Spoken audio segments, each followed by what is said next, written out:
ব্যাঙ একটা এক পাশ থেকে সাপরে দেখে ওয়াজ করতেছে। কি করতেছে? আর ব্যাঙে ওয়াজ করতেছে। ব্যাঙে বলতেছে, সাপ রে সাপ, তুই তো এখন সোজা হবি না, মৃত্যুর পর সোজা হবি। কিসের পর?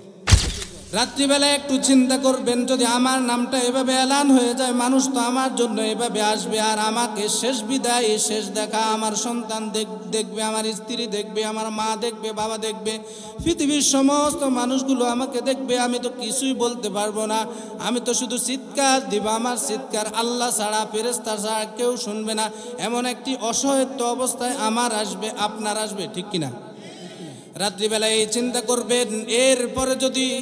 এরপরে আমাকে নিয়ে যাবে, সবাই দরাদরি করে জানাজার জন্য নিয়ে যাবে খাটে করিয়া। মসজিদের সামনে অথবা যে কোনো একটি মাঠে এলান হবে, অমুক জায়গায় জানাজা হবে। ইমাম সাহেব তাকবীর দিয়ে জানাজা শেষ করে ফেলবে। পৃথিবীর মানুষ আমাকে ধরাধরি করে খাটে করে নিয়ে যাবে অন্ধকার কবরে। যে কবর একবার দুইবার নয়, দৈনন্দিন 40 বার আমাকে স্মরণ করে পাচ্ছে না, সেই কবরের মধ্যে আমাকে নিয়ে যাচ্ছে। বিশ্বনবী বলেন, কবর পোকামাকড়ের ঘর, কবর জাহান্নামের টুকরো হতে পারে, কবর জান্নাতের টুকরো হতে পারে। যদি নাফরমান হয়ে থাকি তাহলে আমার পোকামাকড়ের ঘর। আর বিশ্বনবী বলেন, একজন নাফরমান কবরে আসতে লাগলে জাহান্নামের আওয়াজ শুরু হয়। একজন নাফরমানকে কবর রাখার সাথে সাথে জাহান্নামের আগুন জ্বলে ওঠে। একজন নাফরমানকে কবর রাখার সাথে সাথে জাহান্নামের সাপ বিচ্ছু কামড়াতে থাকে। যদি আমি হয়ে থাকি নাফরমান, তাহলে আমার যদি ঈমান যদি কবরে যাই, আমারও একই অবস্থা হবে। কবর থেকে ভয়ানক আওয়াজ আসতে থাকবে, কিন্তু মানুষ শুনবে না। আসমানের উপরে, জমিনের নিচে কেউ শুনবে না, শুধু আল্লাহ দেখতেছে আর ফেরেশতা দেখতেছে। আমার চিৎকারও কেউ শুনবে না। পৃথিবীর মানুষ আমাকে ধরাধরি করে নিয়ে কবরের দিকে নিয়ে যাবে। হযরত সুলাইমান আলাইহিস সালাম কে? আশেপাশের কোনো সুলাইমান না নয়। সুলাইমান আলাইহিস সালাম ছিলেন জিনের বাদশাহ, মানুষের বাদশাহ। হযরত সুলাইমান আলাইহিস সালাম যখন তার সিংহাসন দিয়ে উড়ে যেতেন, জমিন থেকে 9 মাইল উপরে তার এই উড়োজাহাজের দূরত্ব ছিল 27 কিলোমিটার।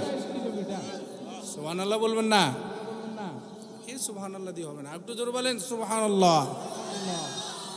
মুসলমান ভাইরা আমার, হযরত সুলাইমান আলাইহিস সালাম জমিন থেকে 9 মাইল উপরে একদিন তার উড়োজাহাজকে উড়ে দিয়ে নিয়ে যাচ্ছেন। কিতাবের মধ্যে হযরত সুলাইমান আলাইহিস সালামের উড়োজাহাজের বর্ণনা এসেছে। এই 27 কিলোমিটার অথবা 27 মাইল, 27 মাইল হলে আরো অনেক বেশি কিলোমিটার হয়ে যায়। হযরত সুলাইমান আলাইহিস সালামের এই উড়োজাহাজ হলো ওনার বিচার বিভাগের সংসদ আসন। এই যখন বিচার বিভাগ শুরু করতেন হযরত সুলাইমান আলাইহিস সালাম, ডাইন পাশে 10,000 জিন মন্ত্রী, বাম পাশে 10,000 মানুষ মন্ত্রী বসতেন। সংসদ চলাকালীন অবস্থায় মানুষের আসন সংখ্যা ছিল 10 লক্ষ। সুবহানাল্লাহ। হযরত সুলাইমান আলাইহিস সালাম তার এই উড়োজাহাজ দিয়ে গোটা পৃথিবীর সমস্ত মাজলুমের নিকট পৌঁছে যেতেন। যেখানে বিচার প্রয়োজন হতো সেখানে উড়ো দিয়ে চলে যেতেন। আল্লাহ রাব্বুল আলামিন হযরত সুলাইমান আলাইহিস সালামকে যখন নির্দেশ দিতেন, সাথে সাথে জমিন থেকে উড়াল দিতেন। জিন মন্ত্রী এবং মানুষ মন্ত্রী এবং সংসদ চলাকালীন অবস্থায় সমস্ত মানুষকে নিয়ে উড়ে যেতেন। কোনো তেল নাই, মোবিল নাই, কোনো প্রযুক্তি নাই, কোনো স্ট্রোলজি, কস্ট্রোলজি, হিউম্যান অ্যানাটমি, কোনো কিছুই প্রযুক্তি ব্যবহার হয় নাই। রব্বুল আলামিন ইশারা দিতেন, বাতাসে তার এই উড়োজাহাজকে জমিন থেকে 9 মাইল উড়িয়ে নিয়ে যেত। এত আস্তে সুবহানাল্লাহ। এটা সুবহানাল্লাহর ফজিলত বলতেছে। শ্রীলঙ্কার এক গম ক্ষেতের আইল থেকে এক কৃষক তার হযরত সুলাইমান আলাইহিস সালামের এই উড়োজাহাজের দিকে তাকালেন। ওই উড়োজাহাজের দিকে তাকিয়ে ওই কৃষক আল্লাহকে বলতেছেন, আল্লাহ, আপনি আপনার এক বান্দাকে এত ভালোবাসেন। তেল নাই, মোবিল নাই, কোনো বিজ্ঞান প্রযুক্তি কিছুই নাই, একটি তক্তা, আর আপনি এই তক্তাকে লক্ষ লক্ষ মানুষ বসিয়ে উড়ে দিয়ে নেন। সুবহানাল্লাহ। এই গম ক্ষেতের আইলের কৃষকে বলেছে সুবহানাল্লাহ। কি বলছে? সাথে সাথে আসমান থেকে ইলহাম নাজিল হয়েছে, হে সুলাইমান, তুমি জরুরিভাবে তোমার এই উড়োজাহাজ অবতরণ করো শ্রীলঙ্কার গম ক্ষেতের কৃষকের আইলে। সুবহানাল্লাহ।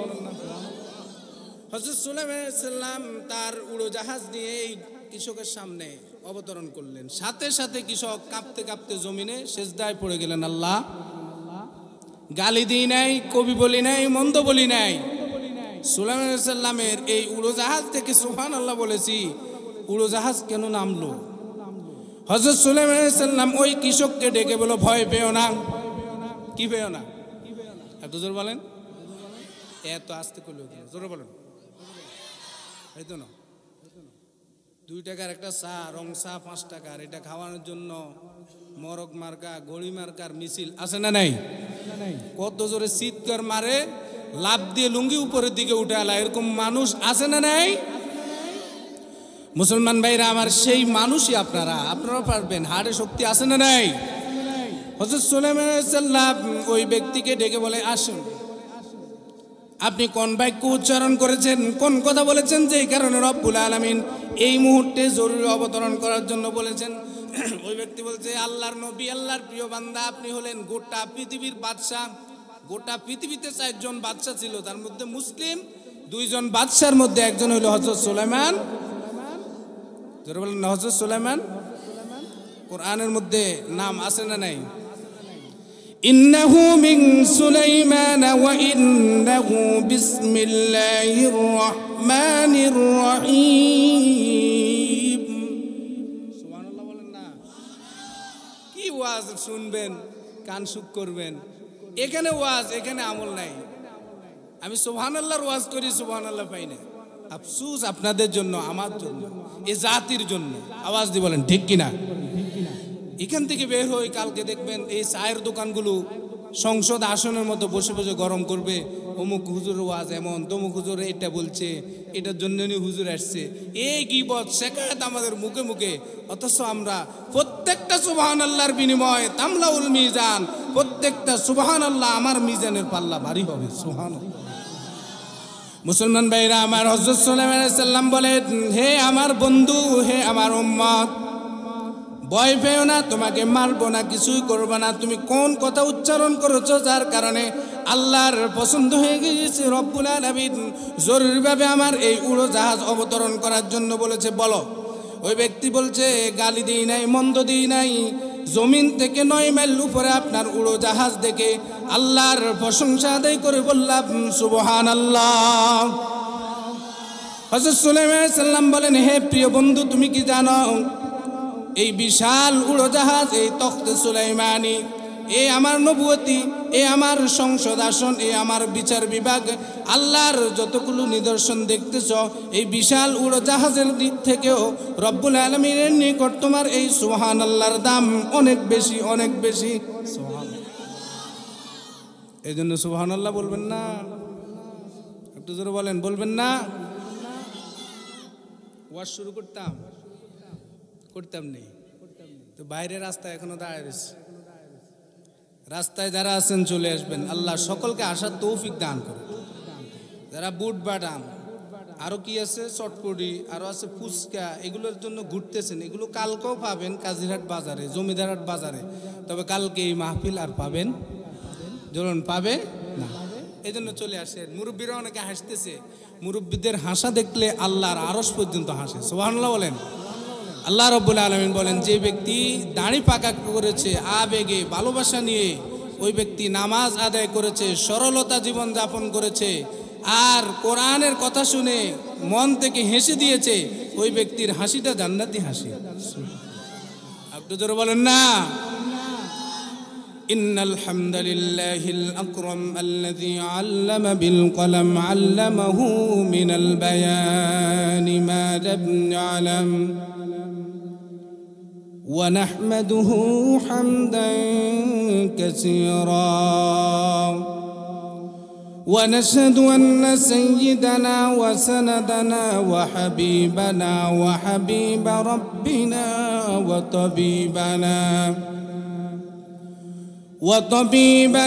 وطبيب قلوبنا ومولانا محمدا عبده ورسوله الذي أرسله بالحق بشيرا ونذيرا وداعيا إلى الله بإذنه وسراجا وقمرا منيرا أما بعد فأعوذ بالله من الشيطان الرجيم بسم الله الرحمن الرحيم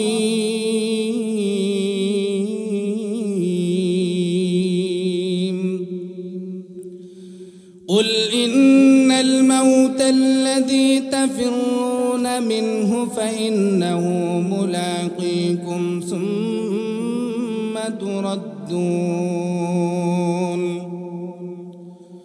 ثم تردون إلى عالم الغيب والشهادة فينبئكم بما كنتم تعملون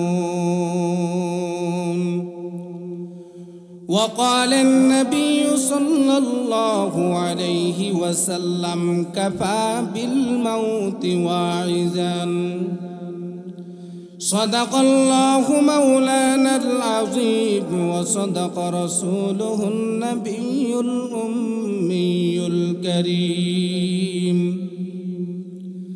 ونحن على ذلك لمن الشاهدين والشاكرين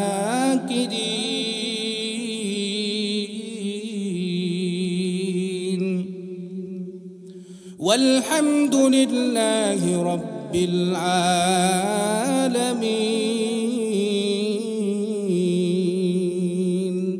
مدينة যাইতে পারলাম না মদিনা দেখতে পারলাম না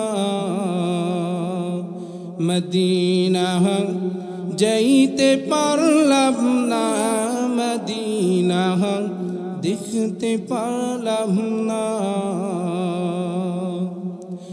আমি অসহায় তাই এত দূরে রই আমি অসহায় তাই এত দূরে রই শুধু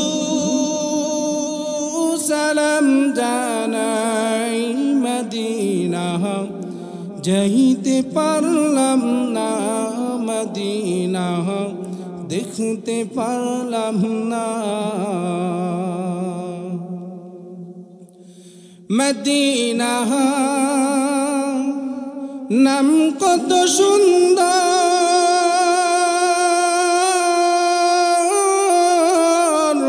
মদিনা কেড়েছে অন্তর মদিনা নাম কত সুন্দর মদিনা কেড়েছে অন্তর সে মদিনার পথের ধুলি আমি সে মদিনার পথের ধুলি আমি মাখতে পারলাম না মদিনা যাইতে পারলাম না মদিনা দেখতে পারলাম না আমি অসহায় তাই এত দূরে রই আমি অসহায় তাই এত দূরে রই শুধু সালাম জানাই মদিনা যাইতে পারলাম না মদিনা দেখতে পারলাম না আল্লাহ আমাদের সকলকে যাওয়ার তৌফিক দান করুন একটু জোরে বলেন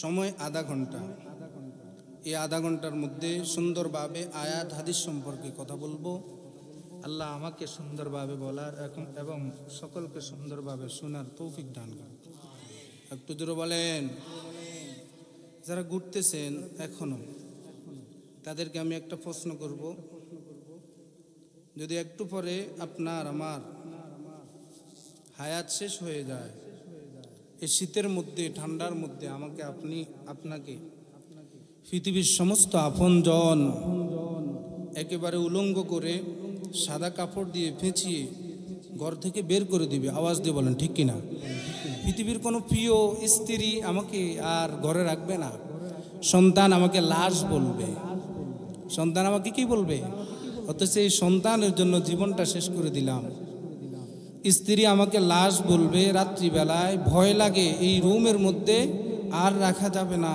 আশেপাশের মানুষদেরকে ডাকবে, আমার স্বামীকে বের করে দাও, ঘরে রাখা ঠিক হচ্ছে না, সন্তানরা ভয় পাচ্ছে। আওয়াজ দিয়ে বলেন ঠিক কিনা? আসলে সন্তান ভয় পাচ্ছে না, সে নিজেও ভয় পাচ্ছে। যারা এখনো দোকানে ঘুরতেছেন তাদেরকে আমি প্রশ্ন করব, যদি আজকে এই মুহূর্তে মারা যান, যা নিয়ে ঘুরতেছেন, যা করতেছেন, আপনার সব ব্যস্ততা রেখে আপনার প্রিয়জনরা এই মুহূর্তে আপনাকে পর করার জন্য হাজারো চেষ্টা করবে। আওয়াজ দিয়ে বলেন ঠিক কিনা? কখন মারা যাবেন পৃথিবীর কোনো মানুষ জানে না, জানে? অথচ মৃত্যু সত্য, তার মধ্যে সন্দেহ। সে মৃত্যু সম্পর্কে আলোচনা করার জন্য বসেছি, কারণ ওয়াজ মাহফিল, আল্লাহ মাফ করুক, হাজার হাজার হয়, কিন্তু অধিকাংশ ওয়াজ মাহফিল হাসির পাত্র। আওয়াজ দিয়ে বলেন ঠিক কিনা? রস কষ যা আছে সব কিছু পায়, কিন্তু অন্তরটা নরম হয় না। যেই মাহফিলের মূল লক্ষ্য উদ্দেশ্য ছিল একজন মুসলমান কবরমুখী হবে, এমন কবর যেই কবরে ইচ্ছায় অনিচ্ছায় সমস্ত মানুষ যেতে হবে। আওয়াজ দিয়ে বলেন ঠিক কিনা?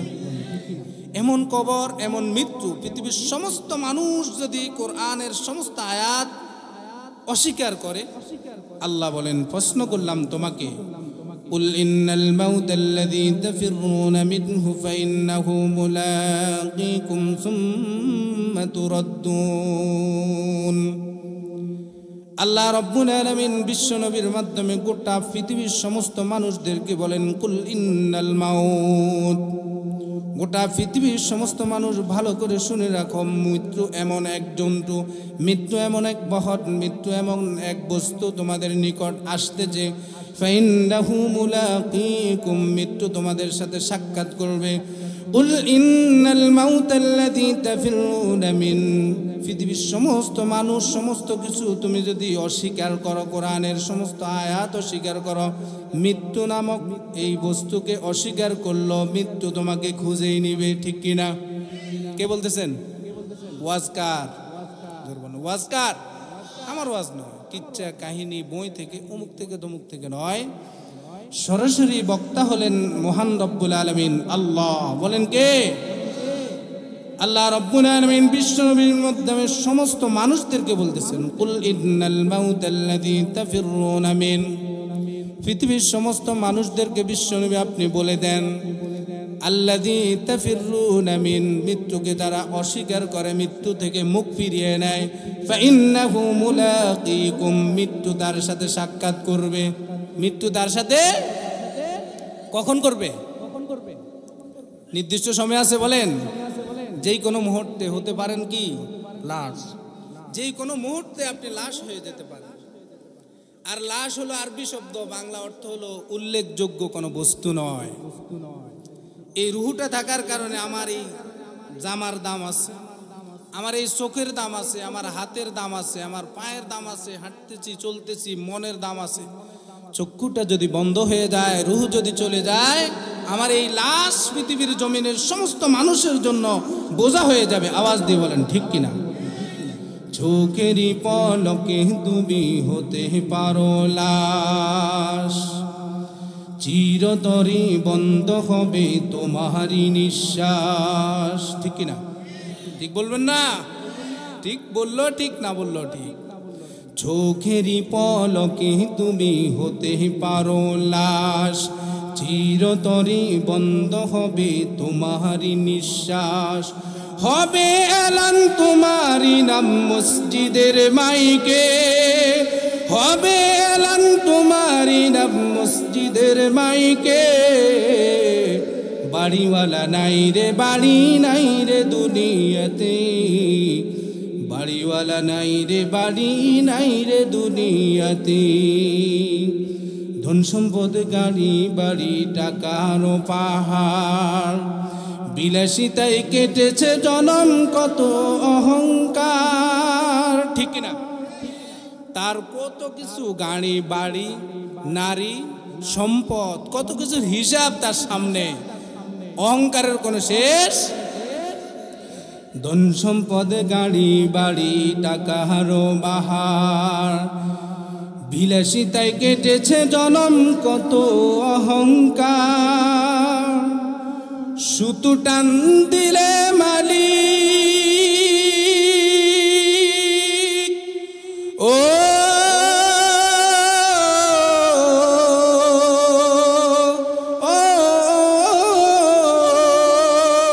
সুতু টান দিলে মালিক পারবে না থাকিতে বাড়িওয়ালা নাই রে বাড়ি নাই রে দুনিয়াতে বাড়িওয়ালা নাই রে বাড়ি নাই রে দুনিয়াতে চোখেরই পলকে তুমি হতে পারো লাশ চিরতরে বন্ধ হবে তোমারই নিঃশ্বাস ঠিক কিনা মুসলমান ভাইরা আমার টুকরি চোখটারে বন্ধ করে ভালো করে চিন্তা করে দেখেন আজকে আপনার সব কিছু আছে যদি চক্ষুটা বন্ধ হয়ে যায় আপনার আর কিছুই নেই রাত্রিবেলা এখান থেকে যাওয়ার পরে ঘুমাবেন চোখটারে বালিশের সাথে মাথাটাকে বালিশের সাথে লাগিয়ে চোখটা বন্ধ করে একটু চিন্তা করবেন একটু কি করবেন করবেন না চিন্তা করবে তো মানুষ পশু পাখি হাইওয়ান জন্তু যারা চতুষ্পদ জন্তু তাদের কোনো চিন্তা নেই যেখানে খায় সেখানে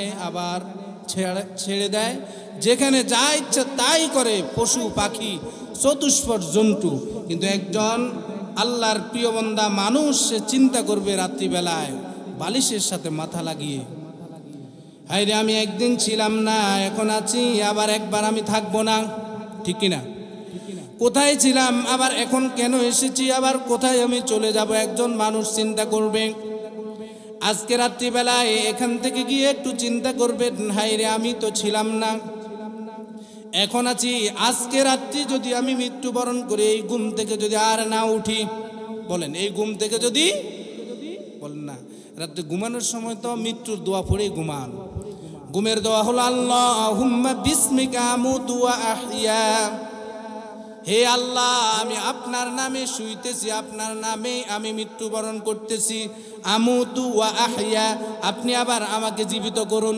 আমিন বলেন এই কথাটা বলে তো ঘুমান আর ঘুমানোর সময় একটু মনে মনে ভাববেন আল্লাহ যদি এই রাত্রিটা আমার শেষ রাত্রি হয় এই ঘুম থেকে যদি আমি আর না উঠি রব্বুল আলামিন যদি রাত্রিবেলায় ঘুমের মধ্যে মরে যাই আমার কি অবস্থা হবে চিন্তা করবেন সকালবেলা এলান হয়ে যাবে অমুক এলাকার অমুক ব্যক্তি আর দুনিয়াতে নাই আর দুনিয়াতে কিছু কিছু মানুষ আপনার এলানের জন্য মাইক নিয়ে বের হয়ে যাবে মাইক এলান করবে অমুক এলাকার আব্দুল কাদের আর এখানে নাই আব্দুর রহমান আর মৃত্যুবরণ করেছে দুনিয়াতে নাই মৃত্যুবরণ করার পরে এলান হয়ে যাবে গোটা পৃথিবীর মানুষ জেনে যাবে ফেসবুকের মাধ্যমে গোটা ওয়ার্ল্ডের মধ্যে আপনি যদি একদম সেরা হন আপনাকে গোটা ওয়ার্ল্ডে পরিচয় হয়ে যাবে আপনি মারা গেলেন এলাকার মধ্যে যদি পরিচিত কেউ হন এলাকার সবাই জেনে যাবে আপনি মারা গেলেন এভাবে এলাকার সমস্ত মানুষ আপনার জন্য শেষ দেখার জন্য আসতে থাকবে আপনার বাড়িতে এরপরে চিন্তা করবেন আমার বাড়িতে মানুষগুলো আসতে থাকবে আর আমি মৃত্যুর লাশ হয়ে ঘরের মধ্যে থাকবো আজকে রাত্রে যদি মরে যাই রাত্রেও তো লাশ হয়ে যাব আশপাশের মানুষগুলো শুধু আসতে থাকবে শেষ দেখার জন্য কিছু কিছু মানুষ আমাকে ঘর থেকে চিরবিদায় দেওয়ার জন্য চেষ্টা করবে আমি যদি পুরুষ হয়ে থাকি পুরুষেরা আমাকে ধরাধরি করে ঘর থেকে বের করে দিবে জমিনে বেঁচে থাকতে আমি পা দিয়ে ঘরের মধ্যে ঢুকতাম আজকে বের করে দিচ্ছে পৃথিবীর মানুষ আজকে আমার পায়ের কোনো শক্তি নাই পা আছে তবে শক্তি নাই এক কদম সামনে দেওয়ার আজকে আমাকে সবাই ধরাধরি করে আমাকে বের করতেছে হাত আছে তবে হাত লাগানোর শক্তি আমার নাই এই হাত দিয়ে কত মানুষের সাথে কত কিছু করলাম আজকে হাত লাগাতে পারতেছি না কত মানুষকে কত ইশারা ইঙ্গিত দিলাম কত মানুষের সাথে জুলুম করলাম নির্যাতন করলাম হাতে শক্তি ছিল কত মানুষকে মারলাম আজকে এই হাত তো আর লড়াচড়া করতেছে না এই মনে মনে ভাববেন আমাকে নিয়ে যাচ্ছে এরপর মানুষ ধরাধরি করে আমাকে চিরতরে ঘর থেকে বের করে দিল এরপর আমি কত সুন্দর গোসলখানায় বাথরুমে গোসল করতাম ইংলিশ কমেট বাথরুম কত সুন্দর স্পেশাল আমার সন্তান কত দামি দামি টাইলস লাগায় বাথরুম করেছে আজকে সেই বাথরুমে আমি গোসল করতে পারতেছি না আমার জন্য ঘর থেকে বের করে সাধারণ একটি গোসলখানা ব্যবস্থা করলো সেখানে আমি নিজের গা নিজে ডলতে পারতেছি না নিজের শরীর নিজে ধরতে পারতেছি না আমাকে পৃথিবীর সমস্ত মানুষ দেখার জন্য অপেক্ষায় আছে আর এদিকে আমাকে শেষ গোসল করাচ্ছে মানুষেরা, অথচ আমার হাতও আছে, পাও আছে, সব আছে। এরপর যখন আমাকে শেষ গোসল করায় ফেললো, গোসল করানোর পর মানুষেরা আমাকে আমার শরীরে যা ছিল সব খুলে নিয়েছে, আমাকে শুধু সাদা 3 কাপড়ে আমাকে পেঁচিয়ে রাখতেছে, পেঁচিয়ে দিল।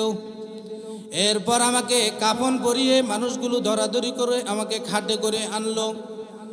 এরপর এলান হয়ে গেল অমুক আব্দুর রহমান সাহেবের মৃত্যু এবং কি জানাজা অমুক সময়, আপনারা আসেন, শেষ বিদায় আক্তার মাগফিরাত কামনা করেন। আছে না নাই? জোরে বলেন।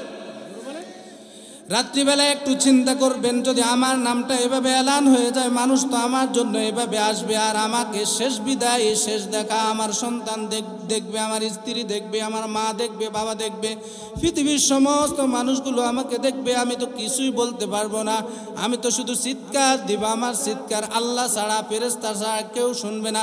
এমন একটি অসহায়ত্ব অবস্থায় আমার আসবে, আপনার আসবে, ঠিক কিনা? রাত্রিবেলা এই চিন্তা করবেন। এরপরে আমাকে নিয়ে যাবে, সবাই দরাদরি করে জানাজার জন্য নিয়ে যাবে খাটে করিয়া মসজিদের সামনে অথবা যে কোনো একটি মাঠে এলান হবে, অমুক জায়গায় জানাজা হবে। ইমাম সাহেব তাকবীর দিয়ে জানাজা শেষ করে ফেলবে। পৃথিবীর মানুষ আমাকে ধরাধরি করে খাটে করে নিয়ে যাবে অন্ধকার কবরে, যে কবর একবার দুইবার নয়, দৈনন্দিন 40 বার আমাকে স্মরণ করে পাচ্ছে না, সেই কবরের মধ্যে আমাকে নিয়ে যাচ্ছে। বিশ্বনবী বলেন, কবর পোকামাকড়ের ঘর, কবর জাহান্নামের টুকরো হতে পারে, কবর জান্নাতের টুকরো হতে পারে। যদি নাফরমান হয়ে থাকি তাহলে আমার পোকামাকড়ের ঘর। আর বিশ্বনবী বলেন, একজন নাফরমান কবরে আসতে লাগলে জাহান্নামের আওয়াজ শুরু হয়। একজন নাফরমানকে কবর রাখার সাথে সাথে জাহান্নামের আগুন জ্বলে ওঠে। একজন নাফরমানকে কবর রাখার সাথে সাথে জাহান্নামের সাপ বিচ্ছু কামড়াতে থাকে। যদি আমি হয়ে থাকি নাফরমান, তাহলে আমার যদি ঈমান ছাড়া যদি কবরে যাই, আমারও একই অবস্থা হবে। কবর থেকে ভয়ানক আওয়াজ আসতে থাকবে, কিন্তু মানুষ শুনবে না।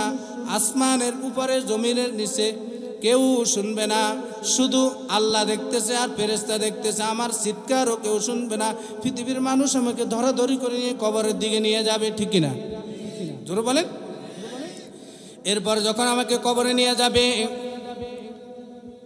গরম হলেও নিয়ে যাবে, ঠান্ডা হলেও নিয়ে যাবে, পৃথিবীর কোনো মানুষ তাকাবে না, তার সবাই নিয়ে যাবে কবরের দিকে। এরপর নামানো আরম্ভ করবে খাটিয়া সহ। এরপর আমাকে আমার আপনজনেরা রেখে আমার মুখটা খুলে ডান কাত হয়ে বিসমিল্লাহি ওয়া আলা মিল্লাতি রাসূলিল্লাহ বলবে। ভাগ্য যদি ভালো হয়, মিল্লাতে রসুলের উপর যদি থাকি, তাহলে রসুলের মিল্লাত অনুযায়ী আমাকে রাখা হলো। এরপর কবরে আমাকে রাখার পরে এক পাশ থেকে প্রথমে বাঁশ দেওয়া আরম্ভ করবে, এরপর কলা পাতা, এরপর মাটি দিতে থাকবে, মাটি দিতে থাকবে। আমাকে মাটি দিয়ে গোটা পৃথিবীর মানুষ আমাকে পর করে মাটি চাপা দিতে থাকবে। কি দিতে থাকবে?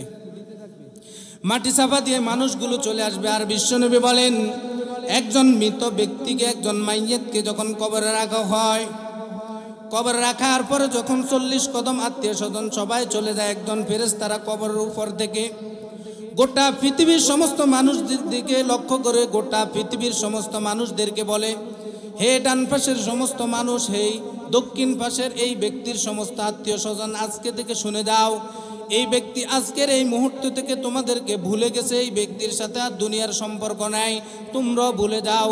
দক্ষিণ পাশের মানুষগুলো সেদিন থেকে ভুলতে থাকবে।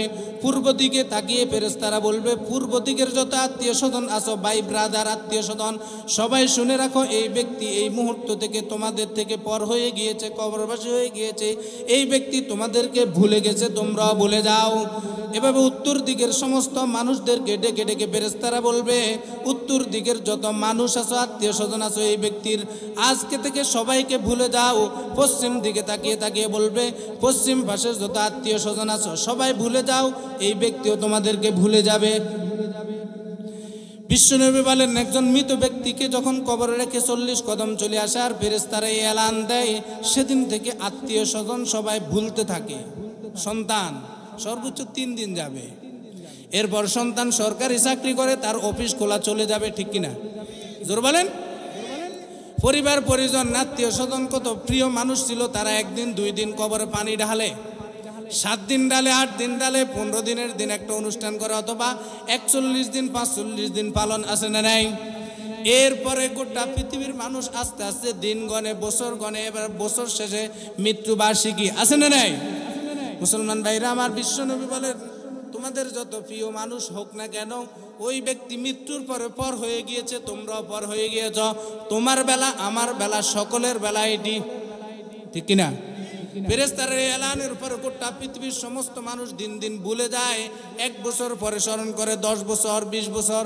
বিশেষ কোনো ব্যক্তি হলে তার বছর বছর মৃত্যুবার্ষিকী পালন করে। আর যদি বিশেষ কোনো লোক না হয়, বাঁশমুড়ার নিচে, ঠিক কিনা? আর কোনো খবর? তো ফলাফল কি? ফলাফল হলো মারামারি, কাটাকাটি, যায় কিছু করলাম, খারাপ ব্যবহার করলাম, সন্তানের জন্য করলাম, অমুকের জন্য করলাম, তমুকের জন্য করলাম, ফলাফল জিরো। বলেন ফলাফল কি? জোরে বলেন না।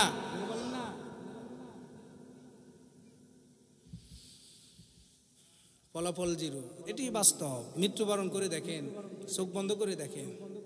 এই জন্য বিশ্বনবী বলেন, যে ব্যক্তি রাত্রিবেলায় ঘুমানোর আগে বালিশের মধ্যে মাথা রেখে মনে মনে ভাবে, হায় রে যদি মৃত্যুবরণ করে আমার এই অবস্থা হবে, এই ব্যক্তি আজকের এই ঘুম কালকে আবার মনে মনে ভাববে, যদি আজকে মৃত্যুবরণ না করে আল্লাহ আমাকে বাঁচিয়ে রাখে, আল্লাহর দরবারে তওবা করছি, গুনাহ আর করব না। সুবহানাল্লাহ বলেন না।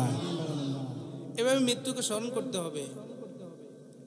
মৃত্যুকে স্মরণ করলে এই ওয়াজে কাজে আসবে। আর যত ওয়াজ আমরা জানি, যত মুখস্থ ওয়াজ, যত সেলিব্রিটি বক্তার ওয়াজ, এগুলো কাজে আসবে না। ওয়াজ কাজে আসবে যেটি হলো আমার আপনার পরিবর্তন। এই জন্য রসুল সহজ ভাষায়, সরল ভাষায় আমাদেরকে সবক দিলেন, কাফা বিল মাউতি ওয়াইজান, একজন মানুষের জন্য মৃত্যুই বড় ওয়াজ। সুবহানাল্লাহ বলেন না। মৃত্যুবরণ করতে হবে না? সবাই করতে হবে। মুসলমান ভাইরা আমার, কথাগুলো আমার নয়, কথাগুলো আমাদের প্রিয় নবী মুহাম্মদুর রাসূলুল্লাহ সাল্লাল্লাহু আলাইহি ওয়াসাল্লাম বলবেন না? জোরে বলেন না, একটু জোরে বলেন।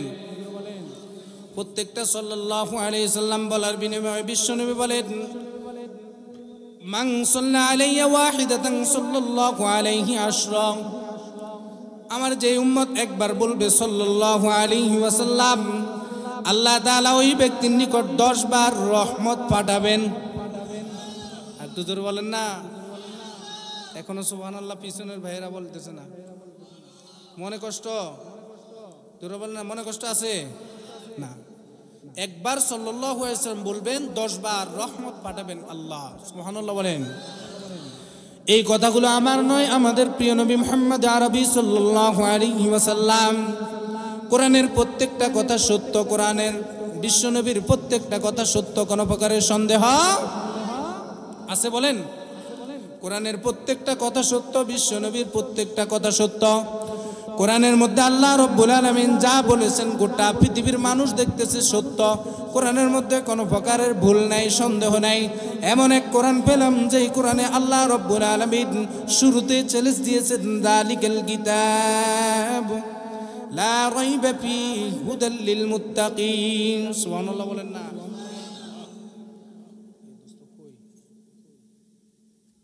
কোথায়?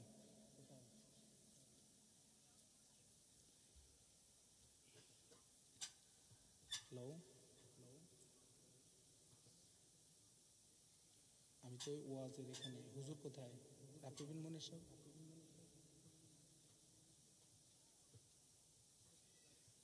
আমার মাদ্রাসায় চলে আসো। আমার মাদ্রাসায় চলে আসলে ওখানে 2.5 কিলো এখান থেকে আমি নিয়ে যাব। হ্যাঁ হ্যাঁ হ্যাঁ, রোডের পাশে চলে আসো, আমার মাদ্রাসায় চলে আসো। মুরব্বী মনে রাগ করে চলে যায়, যাই না, শেষ ওয়াজ শেষ হয়ে যায়। বিশ্বনবীর প্রত্যেকটা কথা সত্য, আল্লাহর প্রত্যেকটা কথা সত্য। আল্লাহ এমন কোরআন নাজিল করেছেন যার শুরুতেই বলে দিয়েছেন, যালিকাল কিতাব গোটা পৃথিবীর কোনো মানুষের রচিত কোনো বইয়ের মধ্যে শুরুতে চ্যালেঞ্জ দেওয়া হয় নাই।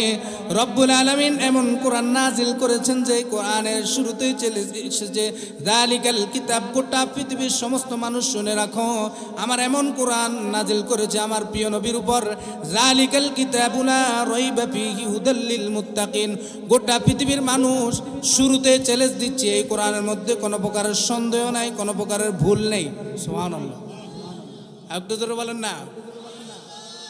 অন্য আয়াতের মধ্যে রব্বুল আলামিন বলেন, ওয়া ইন কুনতুম ফি রাইবিম মিম্মা নাযালনা আলা আবদিনা ফাআতু বিসূরাতিম মিন মিসলিহি। হে মক্কার আবু জাহেল, আবু লাহাব, এই আল্লাহর দুশমন, আল্লাহ নিজে বলেন, আমার দুশমনেরা ভালো করে শোনো, রসুলের মাধ্যমে তোমাদের নিকট চ্যালেঞ্জ দিয়েছি, আমি যেই কোরআন নাজিল করেছি আমার প্রিয় নবীর উপর, সেই কোরআনের একটি সূরা কোরআনের মতো তোমরা আবৃত্তি করে দেখাও।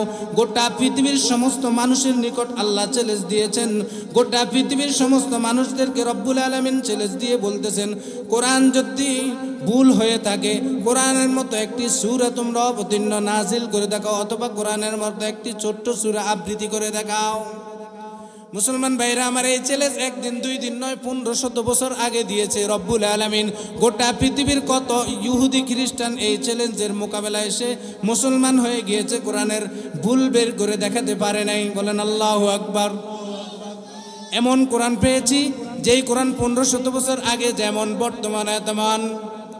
গোটা পৃথিবীর মধ্যে অনেক দার্শনিক মুসলমান হয়েছে শুধু কোরআনের এতটুকু রিসার্চ করে যে বাইবেল খুলেছে 100 বছর আগের বাইবেল আর বর্তমানের বাইবেলের সাথে মিল নেই। ত্রিপিটক খুলেছে 100 বছর আগের ত্রিপিটক বর্তমানের সাথে মিল নেই। সিনেদের ধর্মগ্রন্থ খুলেছে 100 বছর আগের সাথে বর্তমানের সাথে মিল নেই। এভাবে গোটা পৃথিবীর সমস্ত ধর্মগ্রন্থ রিসার্চ করার পরেও দেখতেছে প্রত্যেকটা ধর্মগ্রন্থর মধ্যে 100 বছর আগে যেমন ছিল বর্তমানে তেমন নাই, 200 বছর আগের সাথে বর্তমানের সাথে মিল নাই। এরকমভাবে যত পিছনের দিকে যায় বর্তমানের সাথে একটা অপরটার সাথে মিল নাই। আল্লাহর কোরআন খুলে দেখে 1500 বছর আগের সূরা ফাতিহা যেমন বর্তমানেও তেমন। গোটা পৃথিবীর অনেক দার্শনিক মুসলমান হয়ে গিয়েছে এর কারণে। সুবহানাল্লাহ বলবেন না। এমন কোরআন পেয়েছি যে এই কোরআন পড়লে সওয়াব, খেলো সওয়াব, ঠিক কিনা? পড়া যায়, খাওয়া যায়, আছে না নাই?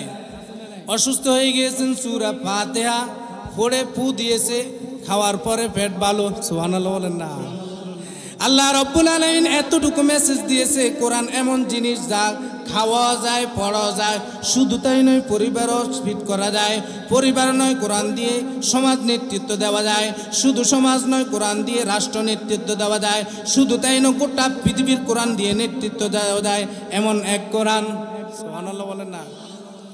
আল্লাহ রাব্বুল আলামিন বলেন, যদি কোরআন দিয়ে তোমরা সমাজটাকে সাজিয়ে নিতে, চোর থাকতো না সমাজে চোর। রব্বুল আলামিন বলেন, আস-সারিকু ওয়াস-সারিকাতু ফাকতাউ আইদিয়াহুমা জাযাআম বিমা কাসাবা নাকালাম মিনাল্লাহ। রব্বুল আলামিন বলেন, যে চুরি করবে আর চুরি হবে, যে চোর চুরুনি দুজনের হাত কেটে দাও, দেখবি চোরগুলো ঠিক হয়ে যাবে। যদি এই সমাজের এই রাষ্ট্রের চোরগুলোর বিচার যদি হয়ে যেত, আর বর্তমানে সমাজ আর রাষ্ট্রের এই অবস্থা হতো না, ঠিক কিনা?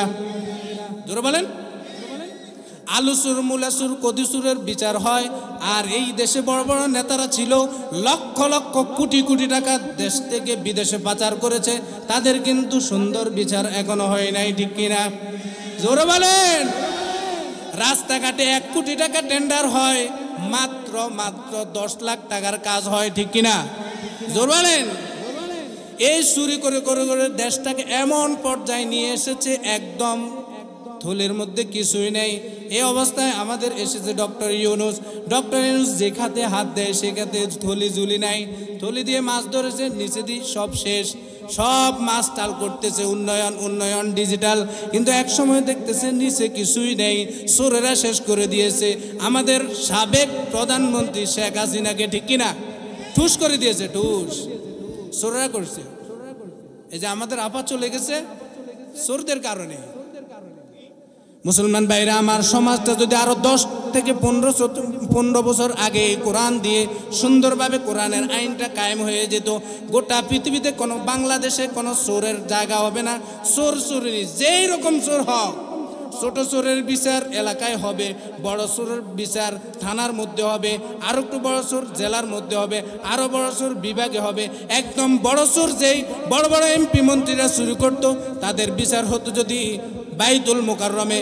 বাংলাদেশে এই আয়াত শুধু অবতীর্ণ, আল্লাহর এই আয়াতের যদি আইন পাশ হয়ে যেত, চোর চোরের হাত কাটা, বাংলাদেশ আরো কোটি গুণ উন্নত হয়ে যেত, ঠিক কিনা? তাহলে এই চোরদের বিচার হয়ে গেলে শুধু মুসলমান নয়, গোটা বাংলাদেশে হিন্দু আছে, বৌদ্ধ আছে, জগ আছে, মগ আছে, চায়না আছে, কত রকম বাঙালি আছে, সমস্ত বাঙালি শুধু মুসলমান নয়, সবাই নিরাপদে থাকতো, ঠিক কিনা? শুধু কোরআন আল্লাহ মুসলমানের জন্য নাজিল করে নাই, গোটা পৃথিবীর সমস্ত মানুষের জন্য কোরআন নাজিল করেছে, ঠিক কিনা? এ বাণী সকলের নয়, শুধু মুমিনের, যারাই চলবে মেনে ফল পাবে কোরআনে, ঠিক কিনা? ঘরে বলো কিংবা রাষ্ট্রে বলো, ঘরে বলো কিংবা রাষ্ট্রে বলো, অশান্তি দূর করে শান্তি জানে সমাধান।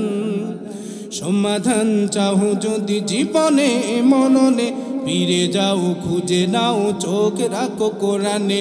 সমাধান চাও যদি জীবনে মননে, ফিরে যাও খুঁজে নাও চোখ রাখো কোরআনে। যাহার পরশ পেয়ে পাথর হলো সোনা, সন্দেহ ভুল নেই যাহার একটি কোনা। এ যে এক বিপ্লব মুছে পেলে যত সব, এ যে এক বিপ্লব মুছে পেলে যত সব, এগিয়ে চলে সিংহ পানে। সমাধান সমাধান চাও যদি জীবনে মরণে, ফিরে যাও খুঁজে নাও চোখ রাখো কোরআনে। সমাধান চাও যদি জীবনে মরণে, ফিরে যাও খুঁজে নাও চোখ রাখো কোরআনে। তবে পাবে সুখ শান্তির ঠিকানা, তবে পাবে সুখ শান্তির ঠিকানা, যদি মেনে নাও তুমি মনে প্রাণে। সমাধান সমাধান চাও যদি জীবনে মরণে, ফিরে যাও খুঁজে নাও চোখ রাখো কোরআনে। সমাধান চাও যদি জীবনে মরণে, ফিরে যাও খুঁজে নাও চোখ রাখো কোরআনে। আল্লাহ তৌফিক দান করুন। কোরআনে ফিরে যাওয়ার দরকার আছে না নাই? লাভ না লস?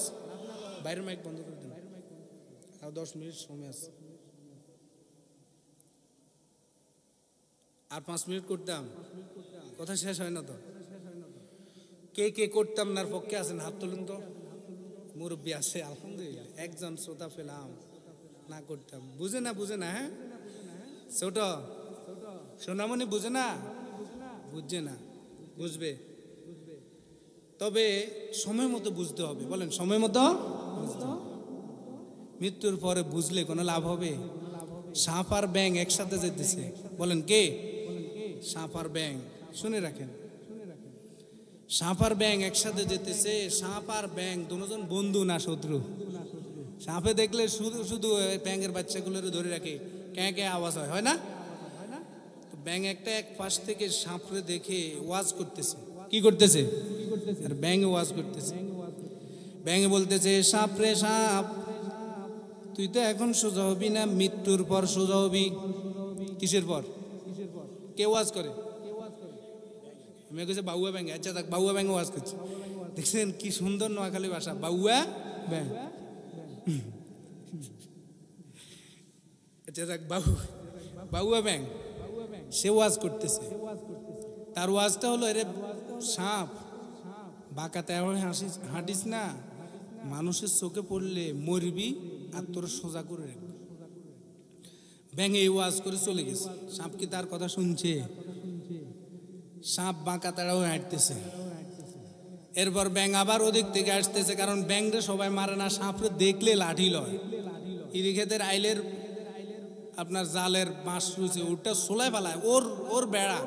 তারপর কারে মারবার জন্য? সাপে তার কোনো ক্ষতি করছে? বলেন, আপনাদের ইরেখাদের জ্বালা আগে তো জ্বালা পাইলেন না, তো ওটার এরকম জাল দিয়ে রেখেছে আর কি খুঁটা। এখন একটা সাপ দেখেও আর কোনো দিকে তাকে না, তার নিজের বেড়া চোলা। কারণ সাপের সাথে মানুষের একটা শত্রুতা আছে না নাই, এটারও কারণ আছে। আদম আলাইহিস সালাম সহ জান্নাতে থাকা অবস্থায় ইবলিস শয়তান ভিতরে ঢুকা নিষেধ ছিল, একটা সাপের মাধ্যমে ইবলিস শয়তান আবার জান্নাতে ঢুকছে। এই জন্য মানব জাতির শত্রু হলো সাপ, ঠিক কিনা? এরপর ব্যাঙে ওয়াজ করে চলে গেছে। ব্যাঙের ওয়াজ তো আর সাপে শুনে নাই। বাঙালির হাতে পড়ে এই সাপ দেখার সাথে, ব্যাঙটা তো কেউ পিড়ে না, দেখার সাথে সাথে সাপ পিড়ি, বাচ্চারা পিড়ি তাকে আবার পূর্ব পশ্চিমে লম্বা করে শোয়াইছে, আছে না নাই? এই লম্বা করে শুয়েছে, ব্যাঙ ঘুরে আসতেছে। ব্যাঙ আসি বলতেছে, হায় রে সাপ, জীবিত অবস্থায় সোজা হইলি না, এখন মৃত্যুবরণ করে সোজা হইলি।